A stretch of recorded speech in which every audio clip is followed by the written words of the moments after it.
Hey everybody, you watched Anthony Rendon and you watched Javier Baez. You're tuned into Swing Batter and now you get to have the face-off. Today on our show, Dad will be the judge yet again. And Todd, you get Mr. Rendon and I get Javier Baez. So to start everything off, Dad, I give it to you. Who would you like to hear from first of why they have the worst contract?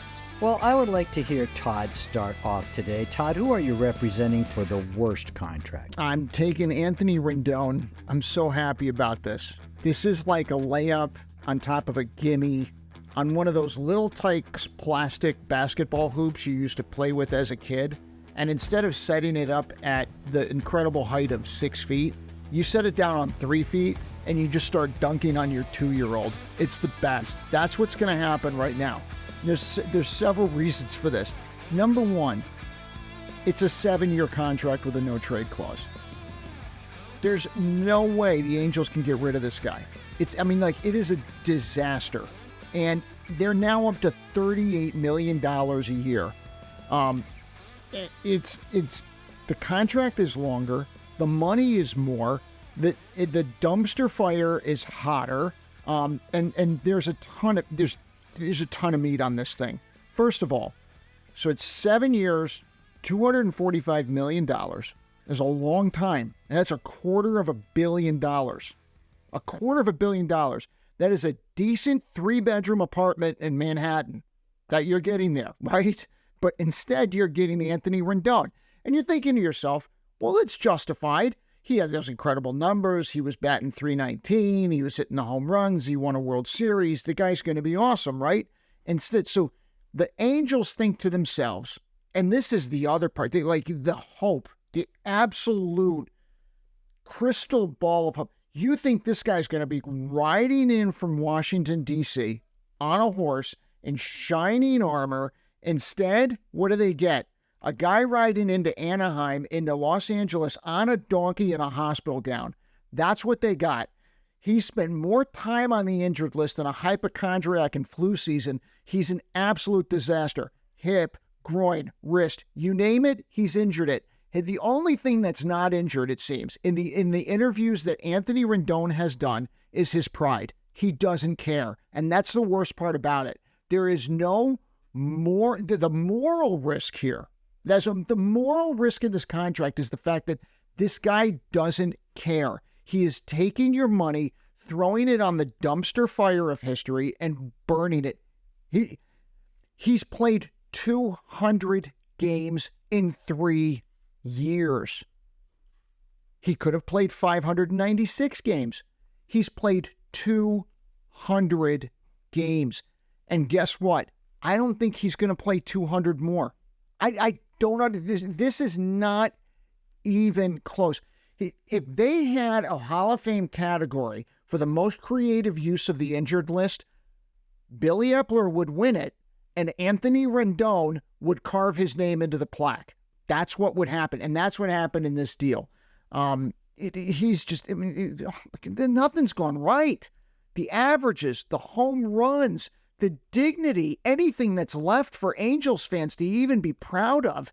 It's like, and when we were growing up in Arizona, what'd they have? They had Big Surf, was the big, fake ocean, right? That's like somebody sold them a house and said, hey, look, your beachfront property right here.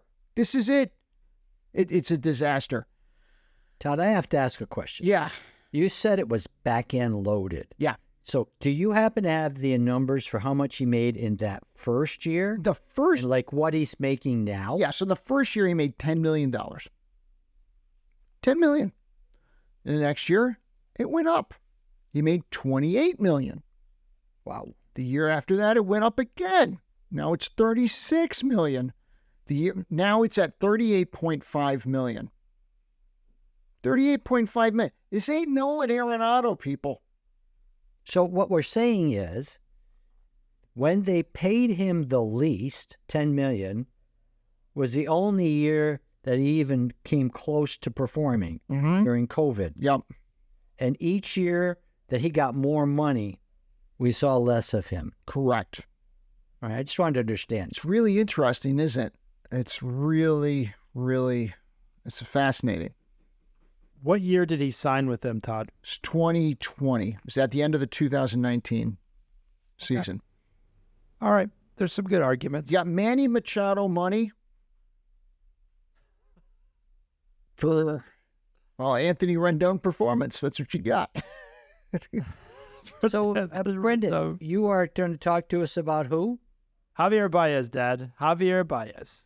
For those that tuned in earlier, you got to see all the wonders of Javier Baez. Yes, folks, this is a marvel because of so many reasons. He goes to the Detroit Tigers for a 6-year, $140 million deal, close to the $250 million, but not quite.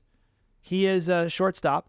He was leaving the Mets, which everybody knows when you leave the Mets for greener pastures, you're clearly a great player because the Mets only get rid of the greats. They don't keep them.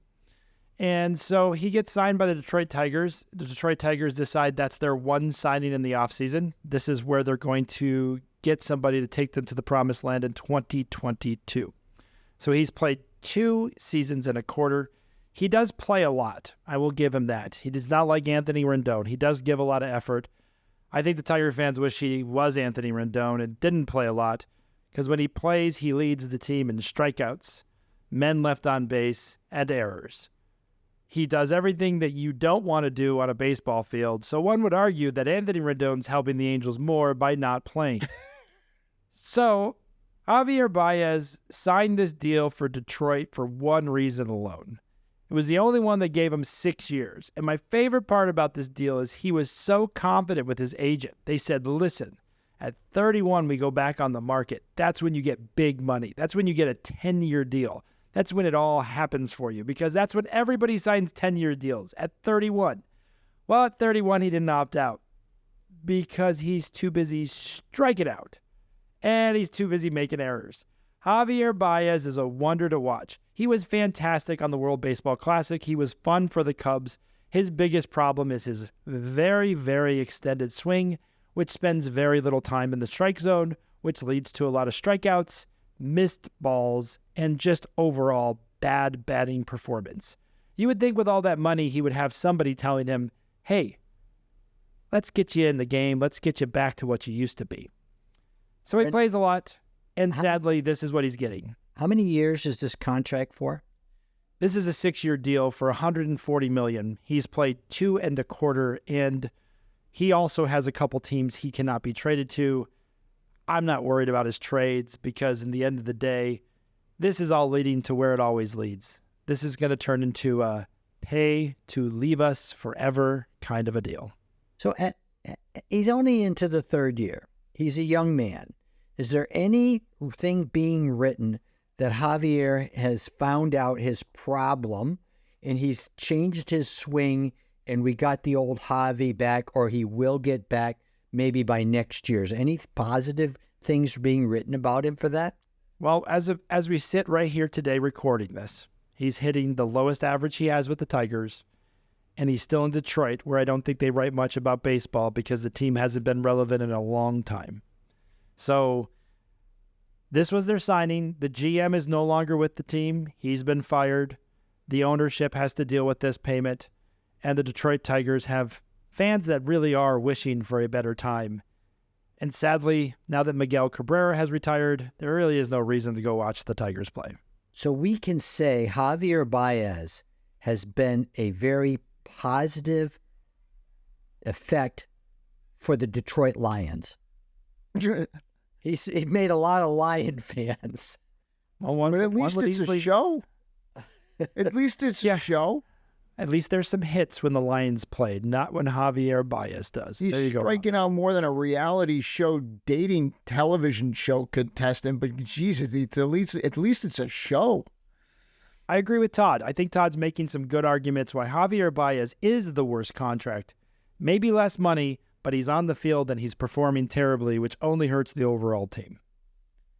And the other thing you mentioned in the other show, what percentage of payroll does this guy have? Well, this is a real shocking development, but he's over 25% of the team's payroll at this point. Or a 203 average.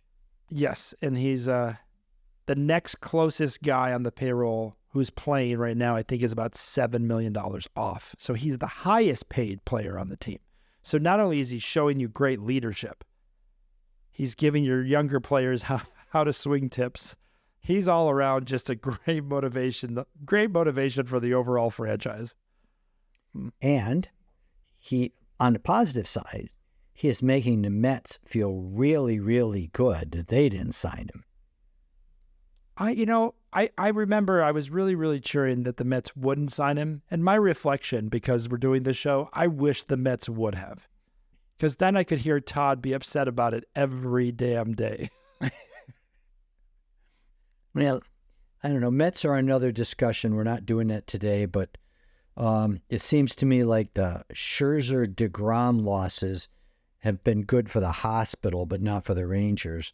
But we'll see about that another day. I have to make a decision here. Dad, listen, I have figured this whole thing out of like debating with Brendan and which contract is the worst. I picked the West Coast guy. You've read about this guy way more than anything going on in Detroit. I know this is true. And it's in your backyard. You see it. This contract's got everything. It's got Billy Epler. It's got the Angels. It's got Mike Trout. It's just that this is an absolute turd sandwich on a poop sundae with a cherry on top. There's nothing worse than this contract, and it's only getting worse. It's only getting worse. I appreciate your argument, but I have to say, oh my God, here's the thing about Rendon. We don't see him because he doesn't play. In Detroit, they have to watch this guy strike out and make errors. So I think the pain would actually be worse. Oh, wait a second. Have you ever watched America's Funniest Videos and the kid is swatting at the piñata and then he mistakenly hits it? That's what it's like watching Javier Baez. He misses so many times. He's missing the piñata. This is about what is the worst contract. Stop with this. Brendan is clouding your mind. Don't do it. Don't fall for it again. The judge's going to find you in contempt for implying that I might not be fair. I think this is rigged now. The way you're talking. How is any contract worse than this contract? Here's the point. What I said was true. However, what is the overriding thing in my decision is $250 million for a no-show. As I said earlier, I'm not sure it made it on the tape, it's like taking attendance and Ferris Bueller isn't there. And you pay $250 million for that. For that reason, today's winner as the worst contract will be Anthony Rendon. Yes, I won. I won one. I won one. There it is. And if you're watching this after watching 15 of them that I won, this was the first one. This was it. You bordered on contempt of court, questioning my integrity. I'm very passionate about this. This contract I am very passionate about. Well, I want to thank everybody for tuning in and watching the Javier Baez versus Anthony Rendon episode. And for those that want to see us battle out other contracts, please suggest them. Obviously, we always appreciate your comments, and we appreciated the Anthony Rendon comment and putting him up against Javier Baez. Another great suggestion by those out there in the audience and that know us very, very well. There's lots more contracts, both active and past, and we hope you enjoyed this one, and we look forward to you liking and subscribing and staying with us as we continue to compare terrible, guaranteed baseball contracts. Thank you, Dad. Thank you, Todd.